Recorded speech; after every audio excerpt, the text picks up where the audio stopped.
Good morning, everyone. How is everybody doing? This morning, I'm looking at everyone in Tucson, Arizona, take care of their business. You know what I mean? I'm seeing so much enterprise, and it's really keeping me like really hyped up in terms of me going back to Baltimore City to take care of some business that I want to take care of there in terms of the school system with several colleagues of mine and what I have in mind. I wanted to dedicate this video again, normally for some reason or another, when I think about other people, what comes to mind is my mom. I have no true idea, especially when you're a baby and you don't know what's going on, what your parents are going through, what their vision was at that time. My father was basically a city individual from Richmond, Virginia. My mom was from North Carolina, Norlina, a very small town, and not too far from Henderson. And then down the road is Raleigh, or should I say Durham? And then after Durham is Raleigh, and just that entire history there, especially when you do some research on this gentleman who was born in 1898. His name was Noble Drew Ali, and he created something called the 1099, which relates to the religious corporation that allows for you, based on the First Amendment, the right to honor what God that you acknowledge that is your God, that manifests and creates recognition regarding whatever it is that is your religion. That's very, very powerful. Just like how the Jews look out for Jews, for the Jews, great. The Amish, the Mormons. So at the end of the day, right, like the way that I'm doing my research and what I'm studying, I'm finding out that those people that are called blacks have some serious psychiatric clinical issues in terms of what has not been recognized. Just like recently, I can't remember the exact state. It might be Michigan. There's a certain area there. They're supposed to have like I think it's like about 400,000 for reparations of families that were discriminated, I believe, in terms of housing or something like that. But what is 400,000? 400,000 ain't nothing. It ain't nothing. What can you do with 400,000? Send a couple kids to college, right? That's about it. Ain't a whole lot you can do with that, and especially the way that the dollar is deflating worldwide. So I mean, another trick, but that's okay. See, what people fail to understand is that you can't trick God, and man is not in charge in terms of ego. So ego is doing all this, war against war in terms of racial, ethnic cleansing, and just like what's happening over in Africa and what's going on now with this trial with George Floyd and all this foolishness. And I mean, it's like, come on. I mean, enough is enough. But that's okay though, right? I'm just asking God to help me do my part in terms of what it is I'm supposed to be doing. Okay. And honestly, the way that I was trying to get God involved in my life was I was just trying to like do my thing, maybe write a couple books, you know what I mean? Find me a little cabin, next to the lake and chill, and you know what I mean? And I do a whole lot, right? But look, this is what I'm finding out. What I'm finding out is that the way that God works in your life is that he wants to put you in a situation so that people can say, yeah, that's my work. That's my work right there. You can't ignore me. And what I found out is I have not been singularly successful without recognizing how powerful God has to be in my life. Because at the end of the day, that's the only thing that really, really matters. Okay? So my whole situation is, and I was thinking about this morning, again, before I get to everything, I want to say this: like and subscribe. Still going to talk about believe, accept, no, relax. Believe, accept, no, relax, in terms of whatever it is that you're doing. Um, to believe in God, to accept what God has for you, and know that God is true, and then just let God take over. And that's how you and that's the relaxed piece. I'm not saying that it's easy, but when you do it more and more, it actually really takes you to the next level. So what I wanted to focus upon is something called viewpoint, because I believe that viewpoint is very, very powerful in terms of how you can see things a little bit different. Because what's happening in my particular case is that as I'm growing, I'm trying to figure out the ways in terms of understanding this power that's is within each and every one of us, how I can assist other individuals, almost like being a flame, like at the end of a lamp, to light other individuals' flame, and then recognize that when God does what he does, that's got nothing to do with me in terms of I'm not doing it. I've made up my mind. I'm not getting in trouble with God no more. It's too much. And then the fact that he has kept me alive for his purpose. Just like with this pandemic situation, opposed to pandemic opposed to pandemic. So my situation is like this. When it's time for you to go, you're going. But if it ain't time for you to go, you're not, because God has a plan for you. He has a purpose for you that only you can do, wherever that you might find yourself. This ain't got nothing to do with money. This ain't got nothing to do with credit. It ain't got nothing to do with nothing. It ain't got nothing to do with your race. None of that. Look, it's too many doggone games, and I've seen too many people get hurt and families split up and all the crazy stuff going on, like with social services, and how the system is set up to dehumanize you, make you feel bad. The way that guys, depending on what your situation is, once you do time, you as far as being incarcerated, and you're supposed to pay your debt back to society. When you have that felony hanging over your head, and you really trying to do what you're supposed to do, and then when they pull you up on the system, they say, "Oh, you're qualified, but we can't hire you because of your legal status." I mean, they may not exactly say it like that, but it's the exact same thing.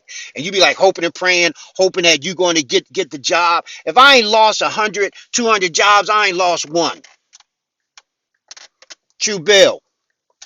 But that was for the high purpose of God, and how he trying to, not trying, how he's using me. And while I'm gonna make this video this morning, I'm gonna take care of my business, and then before sundown, I'm gonna make another video. Like I consider myself in these videos like a combination of Tupac at his highest level, and Biggie, and anyone else in terms of like, or even on the level, yeah, Marvin Gaye, them three together, right? Yeah, Marvin Gaye was my man, because he had a record out called what was it called? It was called What's Going On?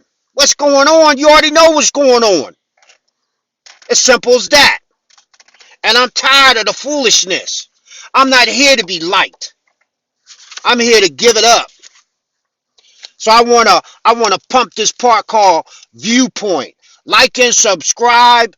Again, my affirmations is no, believe, accept, no, relax. Believe, accept, no, relax. So I wanted to share this part. It's called Viewpoint. The riddle of the universe is a riddle, pure and simple. Like any other riddle, the true answer depends on the shift in viewpoint. If someone proposes a riddle to you, you put yourself in the place of each of the persons involved in the riddle. You attempt to get each of their viewpoints.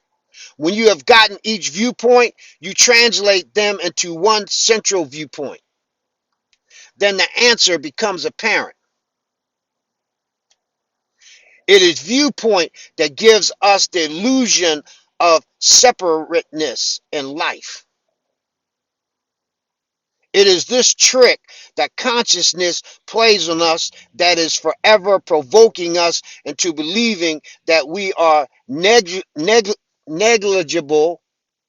in the vast scheme of things, meaning that we're at fault. We sense that our consciousness is imprisoned within the fleshly limits of our bodies, and we presume that our personal eyes are forever limited to the few feet of cubic space that our bodies occupy. So instead of us understanding through the power of mind that we can be every place, everywhere, anytime at once, yeah,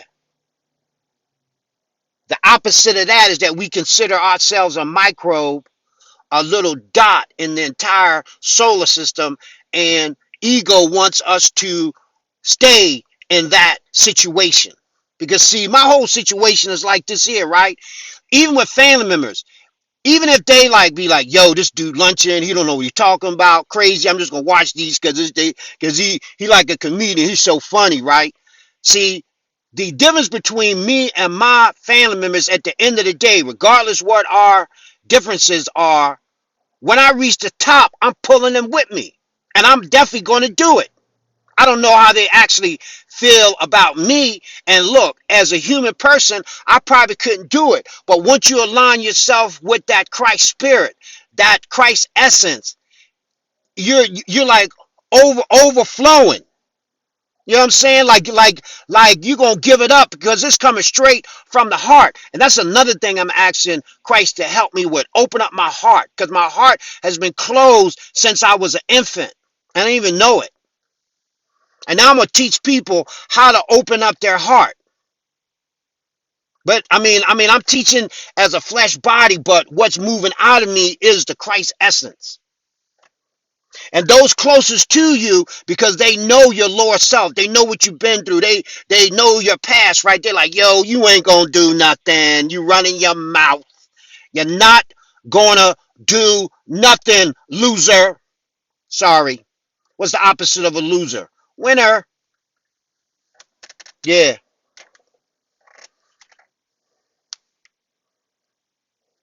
We ourselves must see ourselves at the center of a tremendous universe. As far as we can see in all directions, there are many forms and infinite varieties. The very grains of sand upon a beach refuse to be counted through sheer number. Yet something within us keeps insisting. If I were not conscious and able to observe this, it would not be so. We analyze this statement somewhat in a, how can they're using the word sheepish, but a lot of people don't even know what sheep. I mean, like, okay, and when you analyze the like statement, you feel like, yo, I may not be understanding this correctly, and then we admit that somebody else must be observing it if we weren't, so it would still have to exist. So what's that saying is that even if you don't know what's going on, something is observing your circumstance, whether you come to knowledge of it or not. You know, some people live from 0 to like 90 and never wake up.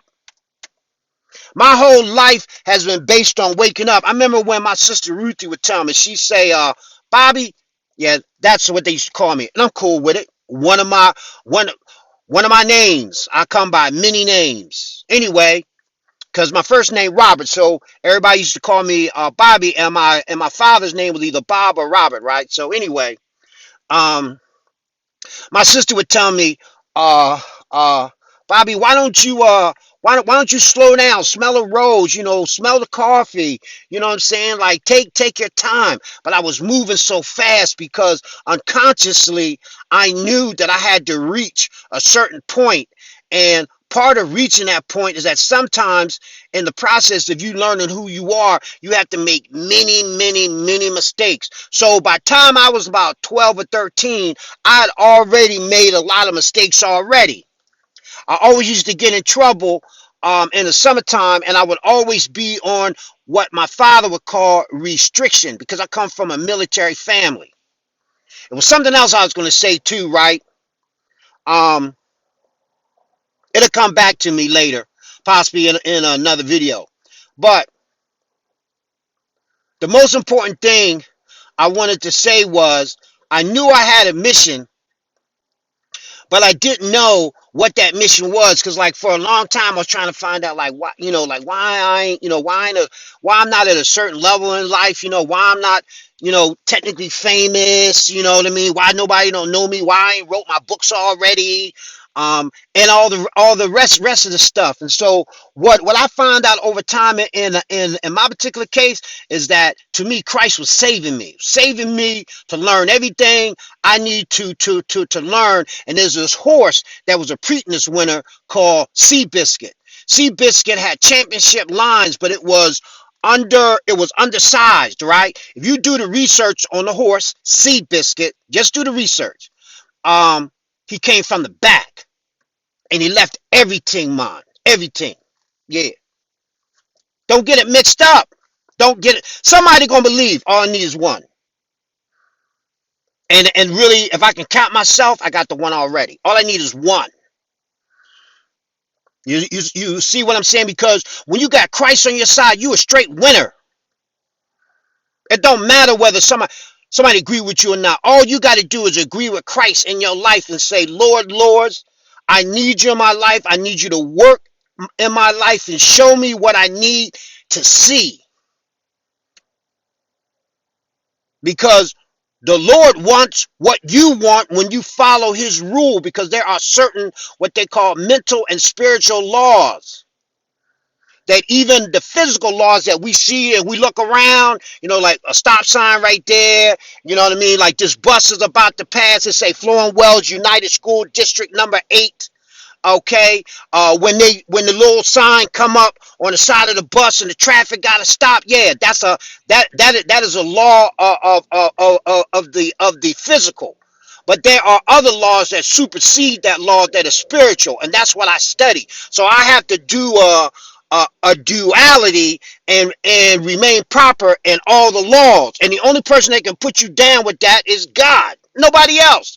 Your buddy ain't gonna put it down to you. Your wife, if you a female and you watching this, your husband ain't gonna be able to do this. Your mom or dad, they don't know everything, because before they had you, all they was regular people.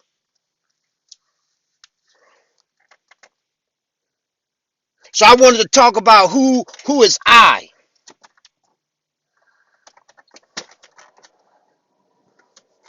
So this thing with I is so deep. But I'll put it like this. There's a little I and a big I. The little I is your ego. It's all important. You don't want nobody to get ahead. Have you ever worked for a boss that was like really, really silly, and you know that you knew more than them, but they were still your boss, and they could fire you, and they did. That was the ego, because it was something in you they didn't like, right? So the ego gets the benefit of being in a flesh body to keep humanity down. But see, we have to remember, with God being in charge, he knows the A to the Z from the Z back to the A, and he already know how this demonstration was going to go down. Just like in my case, I had to find out that the war is already won and the fight is not mine. Whew. I could be in church with this, huh, man? I wanted to read this part. It's called The Illusion of Isolation. One of the biggest barriers in the explanation of the unity of life is that a person will say, if true mind is universal and in all things, why am I me and not someone else or even everyone else? The answer is, the only answer which is possible to give is that you are someone else and even everyone else. Basically, you got to figure that out. I'm not going to break it down. The differences you perceive between yourself and others is simply the difference between the thoughts they have had and the thoughts you have had. For each person is only what he thinks. It is true that your consciousness tends to lock itself within a finite body. And because you tend to say, my consciousness is here and no one else, it is difficult for you to perceive that you and your neighbor are one. So my whole thing dealing with this George Floyd demonstration, right? And the way that the Lord is giving it to me and what kind of time I'm on, there's a way without a bullet being fired and without a gun being pulled that law enforcement and everything got a bam, bow, like now. And guess what? Check this out. I'm not I don't get no free pass. When the Christ show up, I'm bound to, like, cause I know what time it is. I know. If anybody else know, I know. So in terms of this George Floyd situation, regardless what the verdict happens, ain't nobody getting away. Nobody. God's law, God's law is so powerful and so concrete yet flexible that he don't even allow himself to get away from his own law. Do the research. Don't argue with me. I'm just a messenger. So, it says, it is true that your consciousness tends to lock itself within a finite body. And because you tend to say, my consciousness is here, nowhere else, it is difficult for you to perceive that you and your neighbor are one. How much simpler it would be if each thought affecting you and each thought you have had were identical in number and sequence with your neighbors. Your consciousness then would have to be the same. Could there be any doubt in your mind but what you then would both occupy the same body? No. Two completely identical things exist in the universe. Sorry, husband and wives. No, you do not have identical thoughts. No two grains of sand. No two snowflakes. No two trees. For the universe is engaged in making numbers of unlike things from a basic oneness.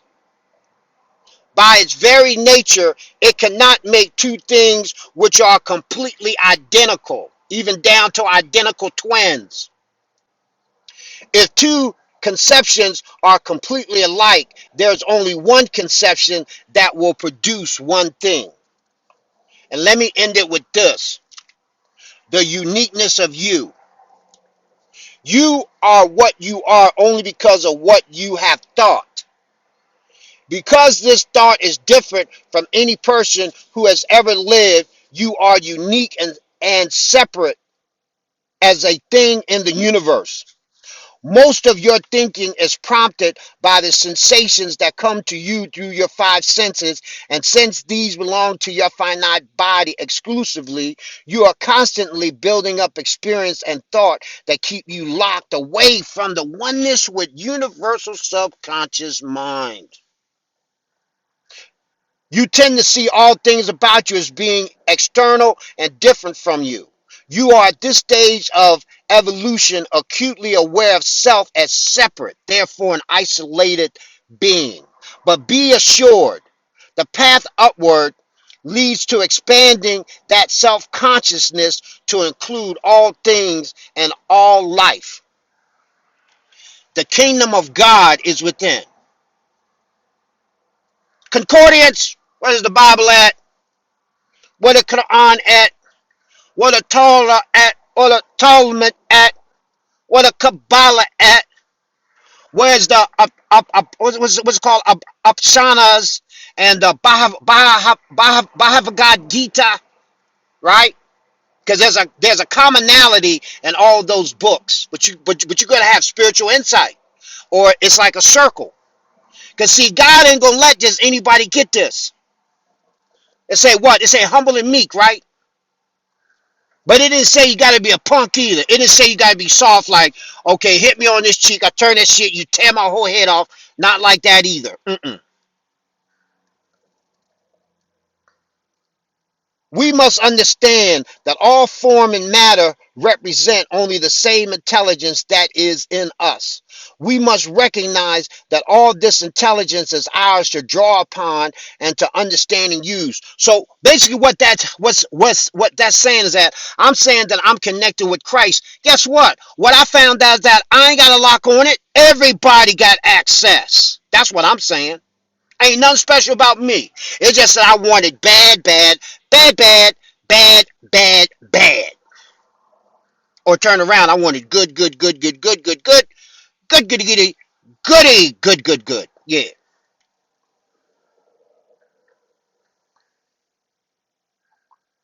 We must know that thought makes form, that thought makes things, that thought makes us what we are.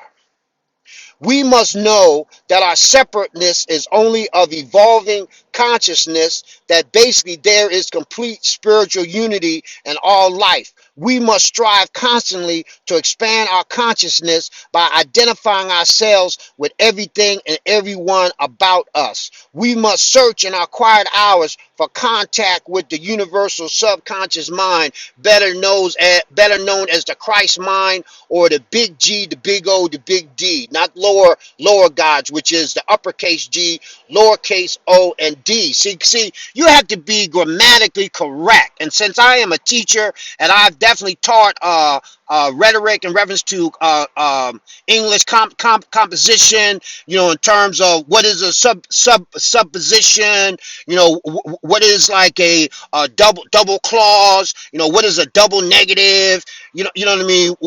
What do the words, how do words create in a legal document small words that legally mean something totally different, that can totally change the complexion of a petition, like little words like of, a, in, therein,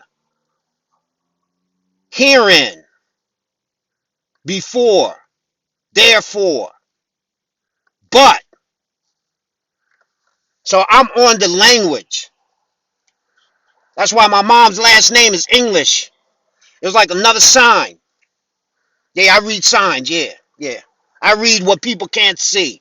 Because I done made too many mistakes and I'm tired of making mistakes. But also, that's part of elevating in your consciousness. And in a minute, it's going to be proven. I'm looking forward to it. I want to prove myself right in reference to in God's eyes, because I was going to flip it and say I want to prove myself wrong in the sense that wrong in the sense that but that didn't make any sense, but wrong in the sense like, okay, if I keep doing this, it's right, but it's like, okay, I want to prove that I'm doing, like, as I'm pursuing what it is I'm pursuing, like, well, it's not going to work out, but it is going to work out, because now I know I'm on the right path. This is all I do 24/7 now until the end of days, and that's not going to be possible.